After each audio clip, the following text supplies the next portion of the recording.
మనం చూసుకున్నట్లయితే తెలంగాణలో ఆసరా పెన్షన్లకు సంబంధించి రాష్ట్ర ప్రభుత్వం మరొకసారి హ్యాండ్ అయితే ఇవ్వడం అయితే జరిగిందనమాట. ఆల్రెడీ మనం చూసుకున్నట్లయితే మనకి ఈ రోజు నుంచి పెన్షన్లు అయితే పంపిణీ చేస్తామని చెప్పడం అయితే జరిగింది. కానీ వాస్తవంగా చూసుకున్నట్లయితే ఈరోజు పెన్షన్లు అయితే పంపిణీ చేయలేదన్నమాట.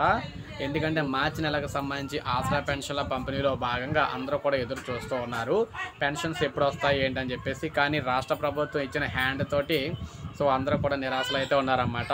మరి మళ్ళీ ఎప్పుడు పంపిణీ చేస్తారు ఏంటి అనేది మనం చూసుకున్నట్లయితే ఖచ్చితంగా ఆసరా పెన్షన్లు అయితే పంపిణీ ఉంటుందని, అది మనకి 1-2 రోజుల్లో అందరికీ కూడా అయితే ఇస్తామని చెప్పేసి చెప్తూ ఉన్నారు. అయితే మనం చూసుకున్నట్లయితే ఇలాగ మనకి ఎవరైతే ఈ ఆసరా పెన్షన్ల కోసం ఎదురు చూస్తూ ఉంటారో వారందరూ కూడా ఈ విధంగా అయితే ఎదురు చూస్తున్న పరిస్థితి అయితే వచ్చింది. కానీ రాష్ట్ర ప్రభుత్వం మాత్రం దీనికి సంబంధించి నిధులు విడుదల చేయకపోవడంతో పెన్షన్ డబ్బులు అయితే ఆలస్యం అవుతుందని చెప్పేసి చెప్తున్నారన్నమాట.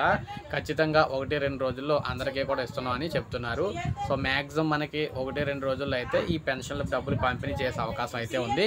అంటే ఎప్పటికప్పుడు తాజా సమాచారం మీకు అందిస్తూ ఉన్నాను అనమాట. ఏం జరుగుతుంది ఏంటనేది ఒక లైక్ చేయండి, సబ్స్క్రైబ్ చేసుకోవద్దు, మన ఛానల్ సబ్స్క్రైబ్ చేసుకొని ఫాలో అవుతుంది.